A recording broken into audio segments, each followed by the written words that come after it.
Welcome home to USA Global TV and Radio, a place where dreams take flight, with authentic storytelling, diverse perspectives and meaningful conversations, where global stories unite and bridges are built beyond all borders. Discover world-class education, entertainment, hope and inspiration. Together, we're building bridges worldwide. Subscribe to our channel, USA Global TV. Download our app, USA Global TV. Be our guest or join our team. Visit usaglobaltv.com. Thanks to our founder and executive producer, Dr. Jacqueline Kerbeck. Music score by Yeffy Tang from Cloud Road Music. Voiceover artist Mike Porter. Creative direction by Paul Garcia. USA Global TV and Radio. Your home for global connection. All rights reserved. This video and its contents are the exclusive property of USA Global TV and Radio. Unauthorized use, duplication or redistribution in any form is strictly prohibited. USA Global TV and Radio proudly presents The Corner Bookstore, hosted by Red O'Loughlin.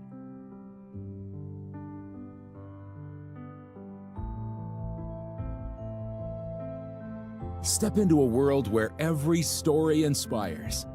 These pages come to life through the voices of authors from around the globe. Written by our global community of TV show hosts and best-selling authors, these works span genres, generations, and geographies, united by the power of storytelling. Discover your next favorite book and meet the minds behind the work.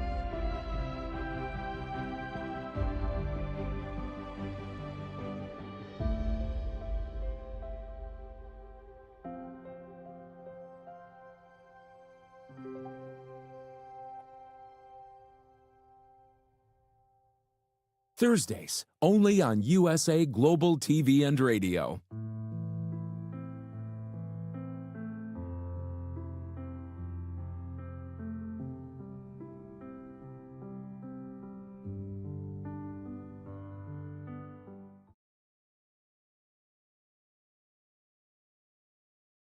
Howdy y'all, Red O'Loughlin here. We're on the Corner Bookstore today on the USA Global TV and Radio Network. And I am super happy. I think this is the first time I've ever had a real journalist on my show. We've had a few other people that have worked in that field, but this is a long-term career journalist, Patrick Sangimino, and I'm super interested in chatting with him today. Before I get to that, let me just give you a little bit of intro about me. When I'm not doing my TV shows, I do 3 of them every Thursday, back to back to back. This is the first one. The next one's called The Wise Ones, and then my final one today is going to be Talking Heads. But I research the human body at the cellular level, chemically speaking. I look for cause and effect relationships. Treat a cause, fix a problem. Treat symptoms, and you'll always be treating symptoms. And the problem is with treating symptoms, the cause is still there and it can get worse. But that's what I specialize in. I try to focus on longevity and age-related diseases. And so that's where my writing's at. That's where my speaking's at. Everything is in there. In fact, today I'm talking about how to live 10 years shorter, slower than you normally would. So trying to figure out, okay, we got this aging process. How do we actually take it and make it a little bit slower so we can enjoy our retired life? I think that's enough about me for right now. And so let's go ahead and introduce Patrick. Why don't you join me up here on stage? Patrick Sangimino. Good morning. Howdy. Well, is it morning where you are? Yeah, I guess it is, huh? Yes, it still is. Not by much, but for another hour, we'll still be morning. Out here in California, it's definitely morning. What part of California are you in? I'm in Northern California, just in the Silicon Valley, Sunnyvale. Okay, I used to live in San Jose for a number of years, so I'm very, very familiar with it. I went to San Jose State myself, so. Yeah. Well, I got out of the Navy from Vietnam, and that was where I ended up for about 7 years while I was trying to figure out what I wanted to do and where I wanted to live. And it was pretty exciting. I worked for National Semiconductor and Memorex down there in that area. Oh, you watched the valley grow up then? I did. It was a totally different world than it is the last trip I made out there 5-10 years ago, whatever it was. It was a little while. It was before COVID. Just a little, huh? Yeah, just a little. Okay. Patrick, tell us a little bit about your career as a journalist, because that really intrigued me, especially the part about the sports journalism. I think most of us guys always have this sports thing, and when you can get up there and shake hands with people and take pictures, etc., that must be a very enviable job at times. You know what? I was a very popular guest at cocktail parties because uh, my wife's friends would always gravitate towards me and want all the scoop and want to know, what I had gotten to do and what I was working on now. So yeah, it was a fun time. I grew up here in Northern California. Um, Went through school and everything, and went to journalism school. I told you San Jose State, and then I had an opportunity to move to the Midwest, Kansas City, to cover the National Football League, which, as you know, being in Houston, football is such a big deal in America, and covered 8 seasons as a beat reporter, and then became a columnist. Had a blast. It was a good time. But you quickly learn as soon as the sheen rubs off a little bit, all jobs are work, and you have to be good at it to maintain. So, it was a job, and it required a lot of the things most jobs require.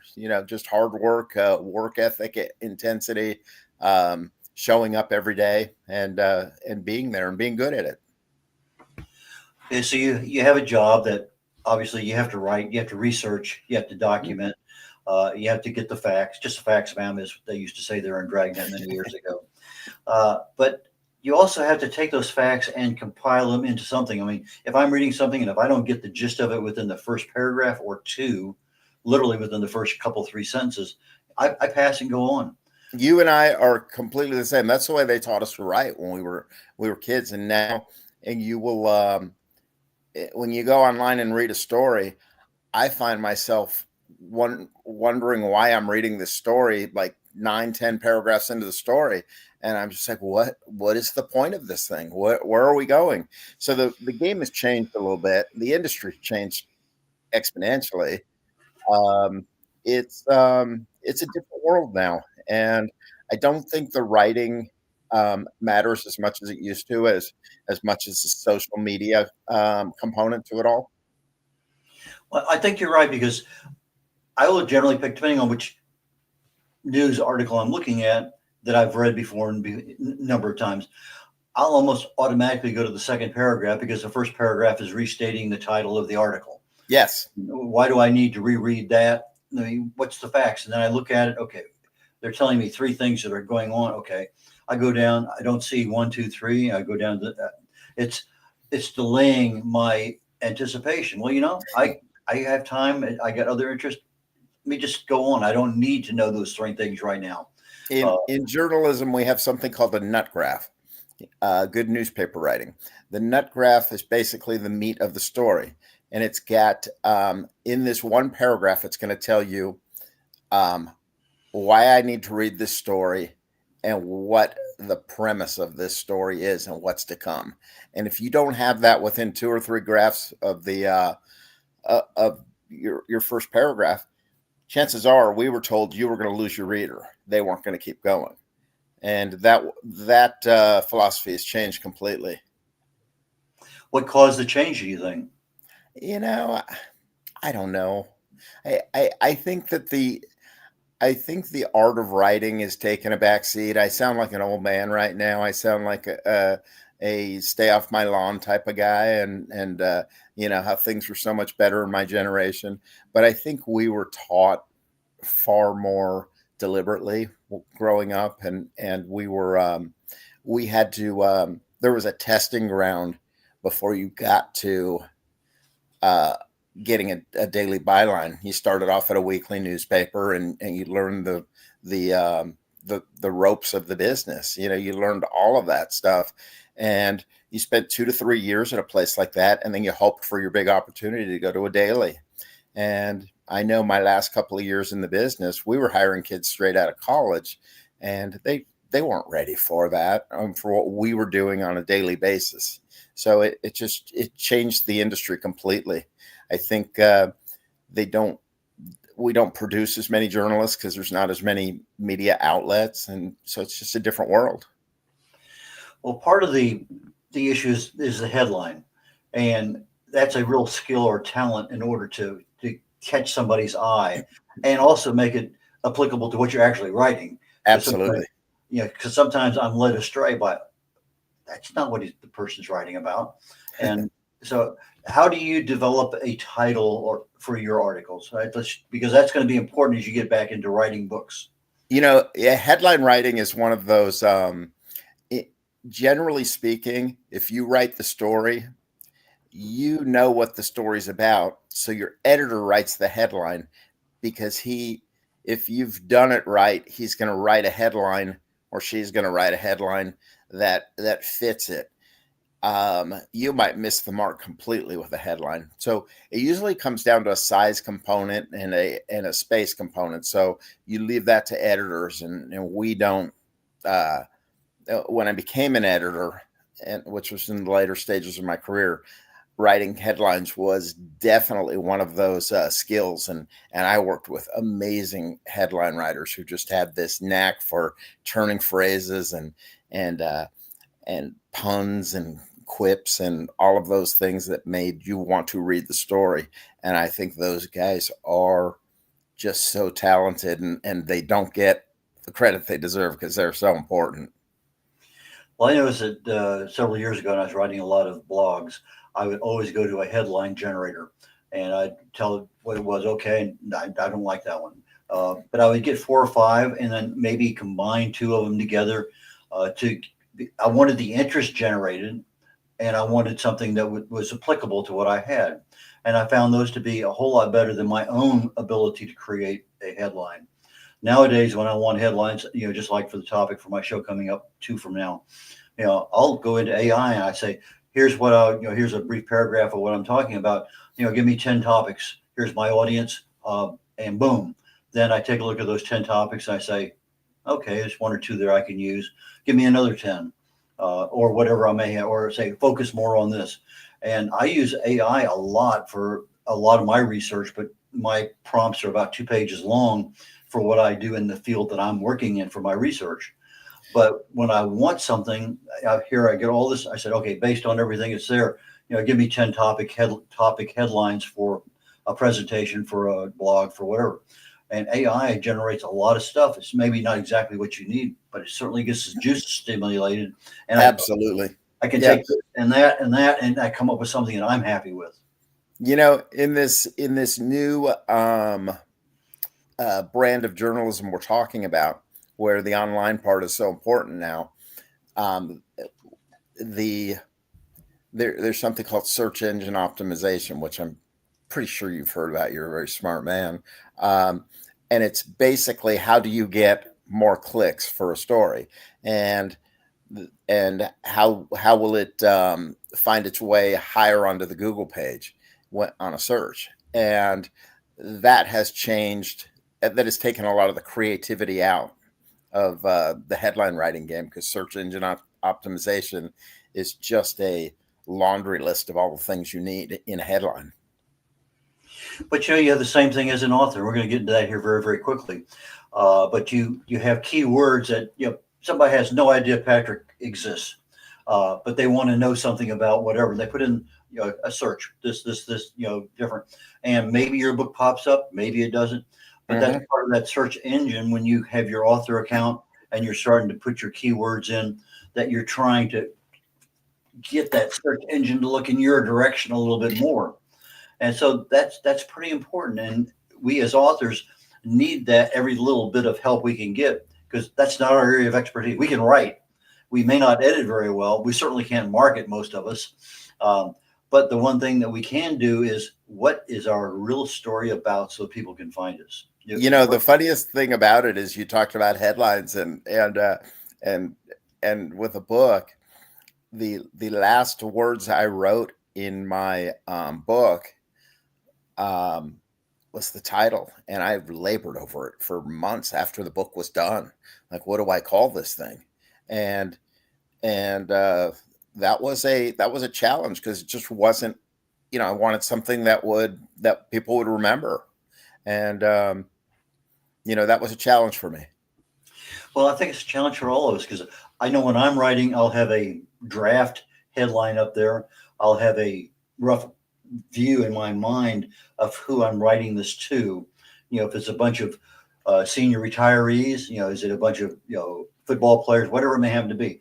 I write sometimes on my Navy experiences as a flyer, aviator, and so depending on who my audience is, I try to focus. That is okay. That's what I'm writing, but I don't really give it the real title until I'm done, and so that's because I don't know I don't know what the whole thing's about until I'm actually finished and it's Right. edited and okay, now I can come in there. I know what I want to present to the audience and my readers anyway. But let's get into you. How you wrote a book here called Dogs Chase Cars. Yes, and that was the last thing I wrote. I told you in the whole book. So that That title, was those about 3 words. 7 months ago, something like that, very recent. It was published in March. The project began the idea for the project came about 7 years ago. And if you'll indulge me, the newspaper industry, as we've been talking about, has been contracting over the years, and it's become just there are fewer newspapers, and as a result, fewer journalists. And I watched a few really good friends of mine, really good journalists and salt of the earth people, just get swept up in mass layoffs. And I was thinking, wow, if this could happen to them, it could happen to me too. And it got me thinking about a book project about that. What would I do if this happened to me? And so I about 7 or 8 years ago, I just took down some notes, and then kind of life gets in the way. And my notes got put on the back burner, and I had a health scare a couple of years ago. I had 9 weeks off of work, and I wanted to be really productive in those 9 weeks. And I picked up the book again for the first time, and wrote for about 2 or 3 hours a day. And the end of 9 weeks, I had a book. I had a first draft, I should say. But that was the impetus for the book began 7 or 8 years ago. It was written 2 years ago. And then the real work began, as you know. That second draft is so much harder. Okay, so you chose to go into the fiction genre as Yes. opposed to nonfiction, talk about how to improve your journalism skills or whatever. I mean, there's a lot of things you probably could have done. You probably could have done a half a dozen books on various sports teams that you've seen over time. Right. And there's just a lot of things with your background and connections, I'm sure you'd have a lot of opportunities. But why did you choose this particular field? I mean, I realize it has a little bit to do with journalism too, but tell us why that concept captured you. The idea of writing a book, the premise of the book is it's a book about the downturn in the newspaper industry through the eyes of a longtime sports columnist who's driving to work on a typical November Friday, expecting to be the latest casualty in a mass layoff. The book takes place over a single day, but it flashes back to the stories he's been afforded to cover, but also the people in his life. It's more of a book about relationships than anything, and the people who helped him to get his career, to launch his career, but also the people that were integral in his life and the relationships that he fostered, but the ones that he allowed to slip away or through natural attrition and death. There's a father-son component where the father dies and he didn't realize how much his father meant to him till he was gone. So it's a book about relationships more than anything. And I wanted to get really deep into that whole thing. The people who come into your lives and the role they play. And there's kind of a spiritual component to all of this, where those people who come into your lives and walk the path with you, what are they there for? Are they there to deliver a message? Are they there to pass something on to you? Are they there to save your life? Are they there to walk the path forever with you? And that's what you never know. And that's kind of what the book's about. No, you're absolutely right. Many cases we never know, but it is what it is, as they say. Yes. So why don't we go ahead and get a break underway? We about a minute and a half. We'll get with those. And when we come back, I'd like to talk about your first experience with the editing of the book. You talked about the second draft was a real wake-up call. So oh yeah, okay. We'll start in that direction as we come back from the commercial break. In a world full of noise, misunderstandings, and interruptions, master the art of listening with Dr. Jacqueline Kerbeck. Dr. Jacqueline Kerbeck is the listening mentor of USA Global TV and Radio and the Amazon #1 best-selling author of Mastering the Power of Elevated Listening. Elevate your listening. Elevate your life.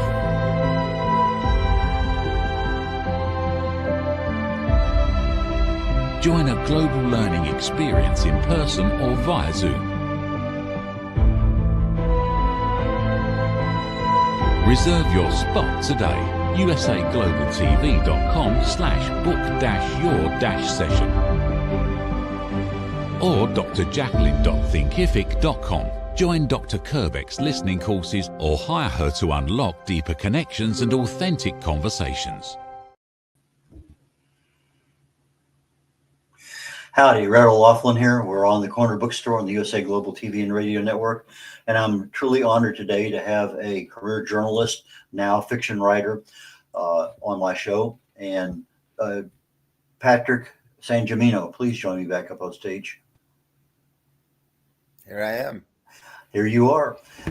Okay, you got that first thing written, and I'm sure you probably did the spell check and grammar check and all that stuff. It's just probably second nature to you because of all the writing you've done.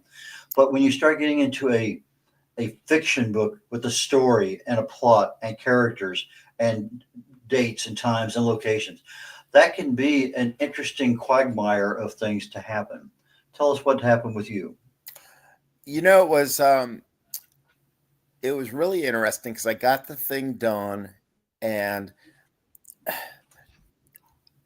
I thought journalists are very, we're weirdos in a lot of ways, but I wasn't telling anybody I was writing a book.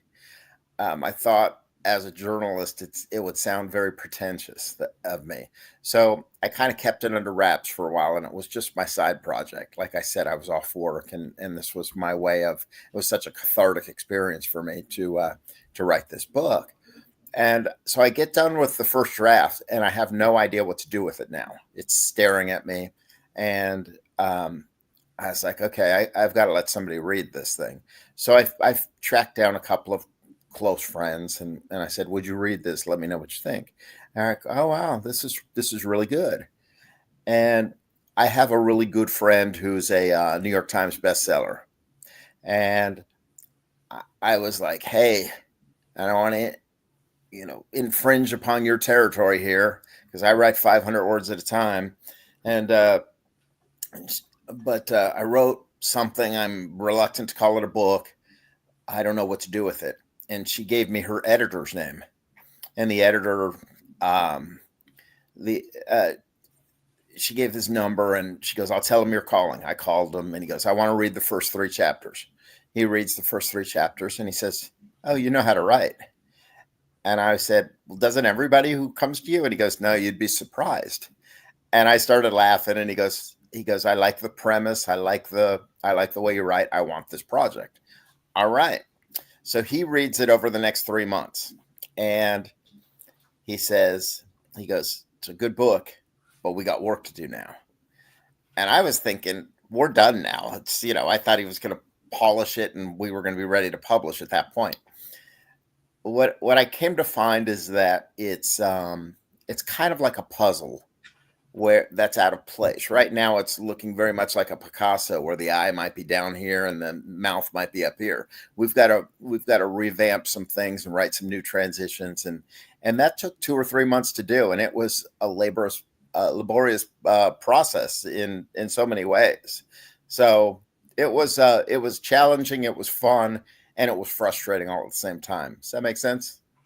Oh, it makes so much sense. It's I think all of us go through that, and then Hmm. when you get a nearly finished package, if you're not working with a publisher someplace, now you got to have a cover created for it, as you talked about earlier, the title of the book.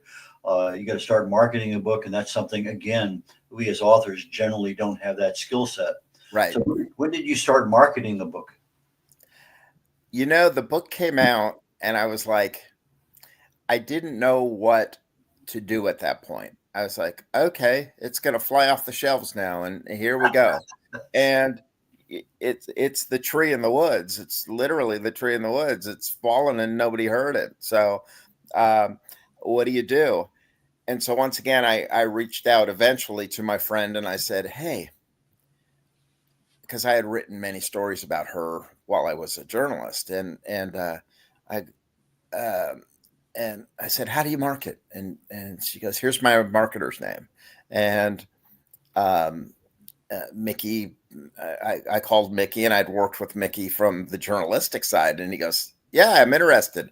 And we I became a client of Creative Edge about 5-6 months ago, and having fun with it. You know, I'm getting out there and talking. Right now we're going through the audiobook process of the whole thing, where I'm actually editing the verbal the reading of my column. I had to choose, or the book, where I had to choose the voice I wanted, the person I wanted to read it. And now we're going through the all the chapters and making sure the words are pronounced correctly and everything. And that's been fun. And listening to your words in as they come off the page, or if they're being voiced, is a very interesting experience. Have you been through this? I use the audio feedback on Microsoft to read Uh-huh. back stuff that I read something, but I've already written it, so I know what I wrote. But Uh-huh. I think I actually said that, but when I hear it and I'm looking at the yellow brick road that's going across, did I really say that? And That's exactly. I was about to point that out. Have you ever been to a point where you go, I don't remember writing this, but I really like it? And I and think when you're get into that writing mode, you get into that zone, it just there's another part of the brain that just kind of takes over, and it's inspirational. The stuff that came out of my fingertips and my brain, just I'm like, I can't remember writing this, but I love it. So anyway, so you have the audio, you have a hardcover book, you have a paperback and an ebook, and they're all on Amazon. Are they also on your website? yeah, the audiobooks, we're going through the audio part of it right now, and I think it's going to be ready. I think in another month. I have to read through the first 16 chapters today, and I listened to the first 4 last night, and like I said, it was kind of fun to do. The first 2 chapters, I was like, oh, this is going to be hard. This is going to be a hard process, because you you I don't know. There's that whole imposter thing you have to get past. When the book first came out, I was afraid to tell people about it, because I was like, I wrote a book. Uh, how do I how do I explain this to people? Like, am I really that person who's worthy of writing a book? Because it just seemed like such a big undertaking, and I don't know how to explain this. Do you know what I'm talking about? I have tangential experiences like that, yes. Yeah. And sometimes it is very hard to explain. It is what it is. So anyway, when you have the books that are available, your Hmm. audiobook will be available here hopefully early next year at the latest, but Yeah. very, very shortly. But uh, are you looking at putting any of your books into a foreign language? I've never considered it. What language would you recommend? Well, I used to have conversations back and forth with some people on LinkedIn, but the pricing was just so high to have a normal, Spanish, German, French, Japanese, Chinese version, whatever I wanted. I can't afford that. And then I noticed lately here within the last year or so that Fiverr does it, but they do it by the number of words. In other words, you can find somebody who, let's say you want it in Italian, and you find somebody who fluent English, fluent Italian. They know the idioms, they know everything that's there, and based on the number of words, they're going to give you a price. $450, whatever it may happen to be. And so I find that to be a reasonably economic option if I'm expecting some kind of return on my investment.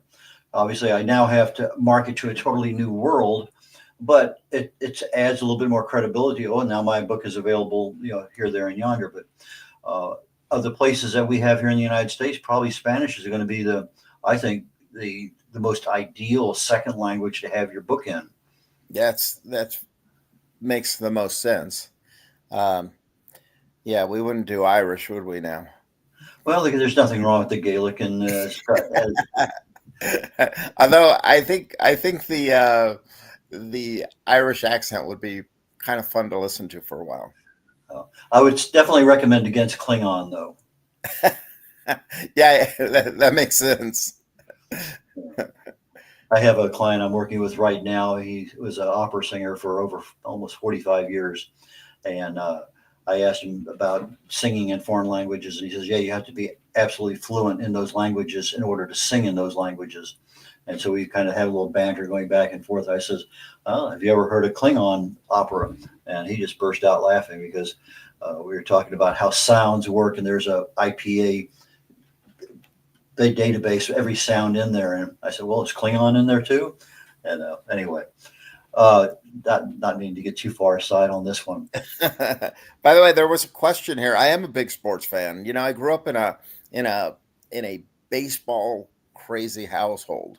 And it's kind of how I realized that I wanted to be a sports writer, because I grew up in a very sports centric neighborhood where we played all the sports, and I was smart enough to realize at about the age of 9 or 10 that I wasn't going to be really big and I wasn't going to be real fast.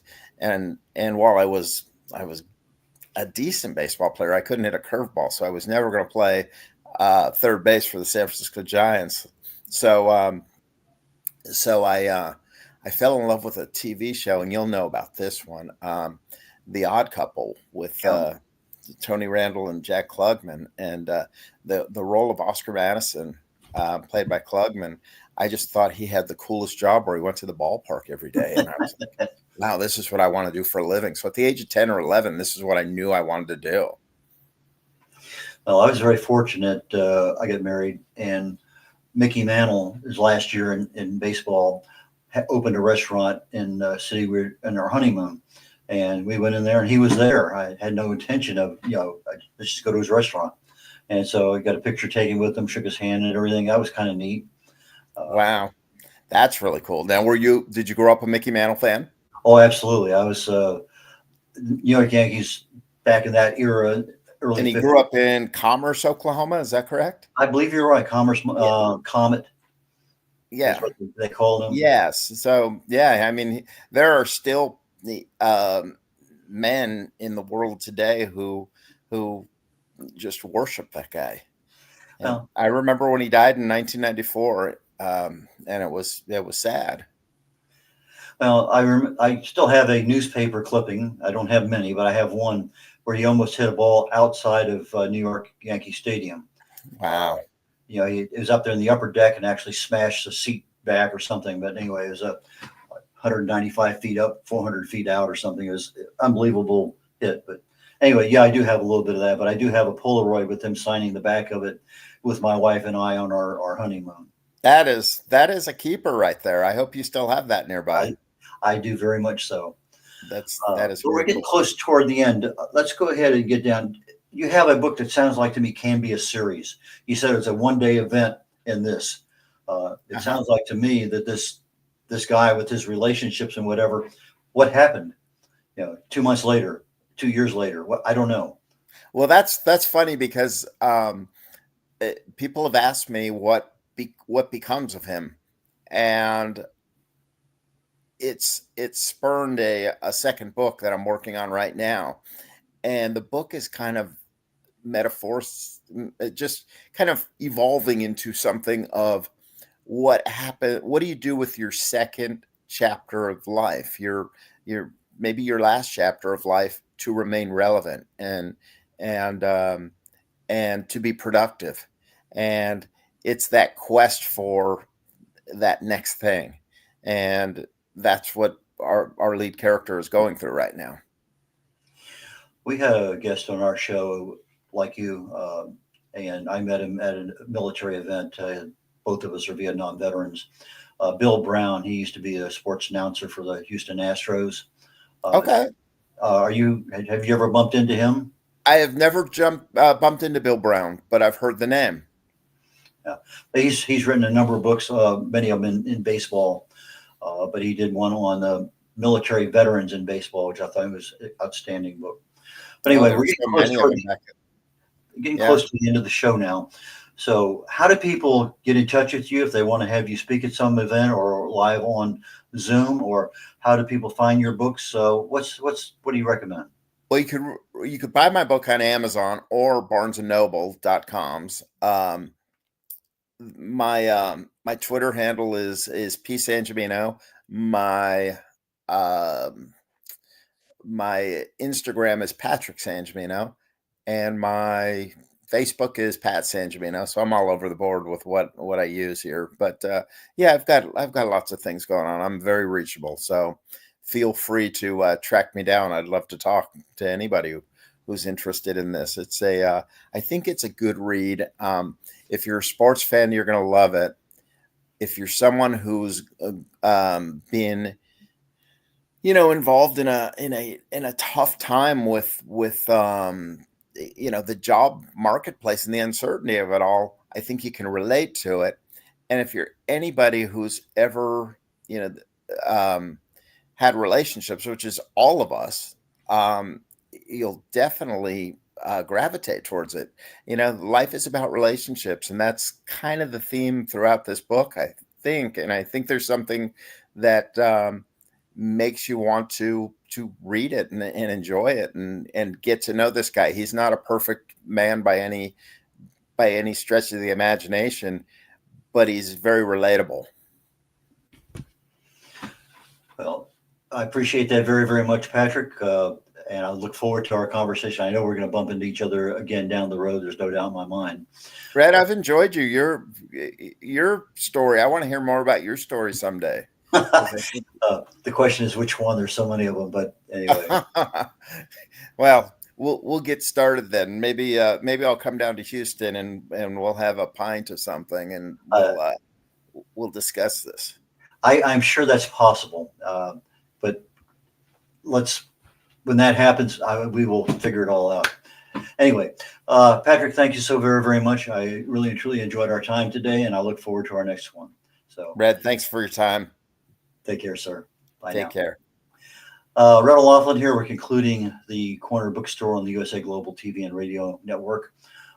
My next show starts in about 23 minutes, it looks like. It's called The Wise Ones, and we'll be talking to I don't want to say an accountant.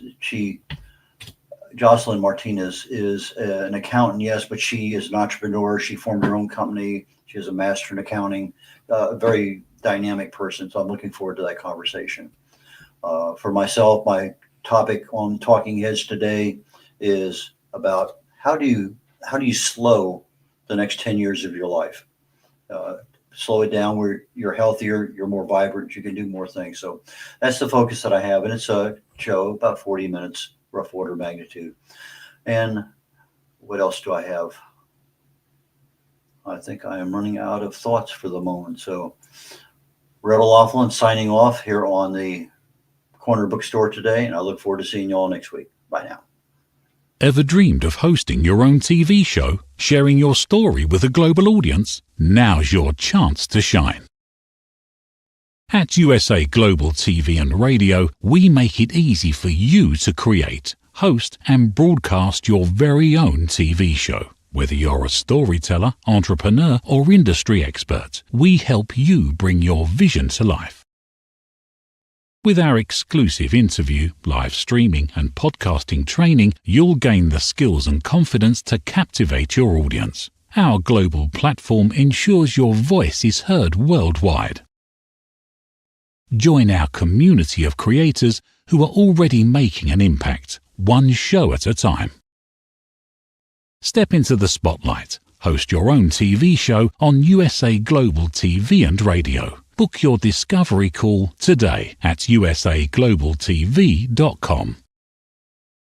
Copyright 2025 USA Global TV and Radio. All rights reserved. Terms and conditions apply. To learn more, visit usaglobaltv.com.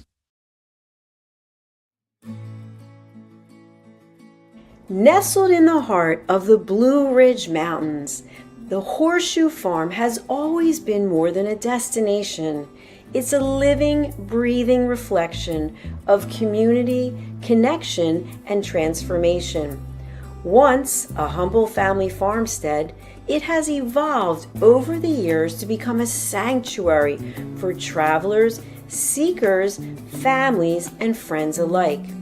Originally reimagined by the Turchin family as an Airbnb property, the farm began its journey into hospitality with simple roots, welcoming guests to experience the beauty and peace of the sacred land. As word spread and the vision deepened, the property organically blossomed into a boutique resort, rooted in the values of slow living, intentional experiences, and the magic of gathering.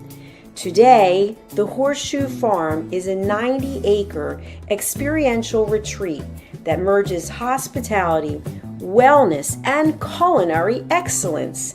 It is home to the Stable Spa, the Silo Cookhouse, distinctive lodging options, and a curated calendar of events that nourish mind, body, and spirit. Our guest experience is designed to be both grounding and expansive, where the comforts of luxury meet with the simplicity of nature. At its core, the Horseshoe Farm is about transformation of land, of self, and of community. We are proud of where we've come from. We are confident in who we are today and excited for the road ahead. Hello, I'm Dr. Jacqueline Kerbeck, also known as the Listening Mentor and President and Founder of USA Global TV and Radio. I had the opportunity, the pleasure of attending a retreat at the Horseshoe Farm just recently.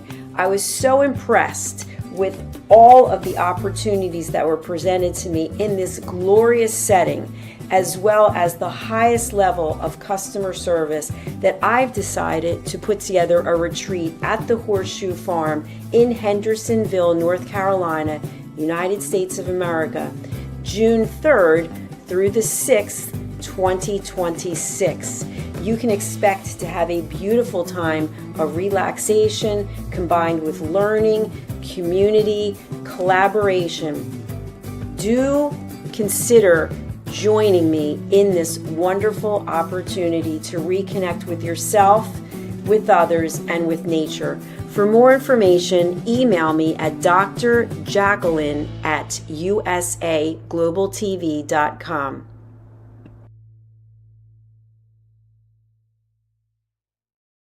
Is it true? Is it kind? Is it necessary? In a world quick to judge, one book dares to reveal the hidden cost of silence. Discover Holy but Harmful, The Silent Sin of Judgment, How Hidden Judgments Destroy Relationships and Damage Lives by Dr. Jacqueline Kerbeck. The Amazon #1 bestseller that's transforming the way we understand ourselves and the way we see others. Pick up the companion workbook to uncover your own hidden judgments and learn how to break free from them. Available now on Amazon and at fine bookstores worldwide. Thank you, viewers and listeners of USA Global TV and Radio, for joining us today. We're honored to have your time and attention as part of our global community. At USA Global TV and Radio, we believe in the power of authentic conversations, meaningful connections, and creating a world of possibilities together. Want to be part of something bigger? Join our team of elevated listeners at usaglobaltv.com, a space where your voice matters and your ability to listen transforms relationships. Stay connected with us across all our platforms for thought-provoking discussions, expert insights, and empowering stories. Subscribe to our channels at youtube.com/c/USA Global TV. Follow us on social media and explore the endless opportunities we're creating for growth, learning, and inspiration. Together, we're not just broadcasting, we're building bridges and changing lives one conversation at a time. For inquiries, contact us at info@usaglobaltv.com. Music by Johnny Dyes. Produced by Executive Producer and Director Dr. Jacqueline Kerbeck. Voiceover by Mike Porter. Creative Direction by Paul Garcia. All rights reserved. Copyright 2025. Visit usaglobaltv.com to view our full terms and conditions.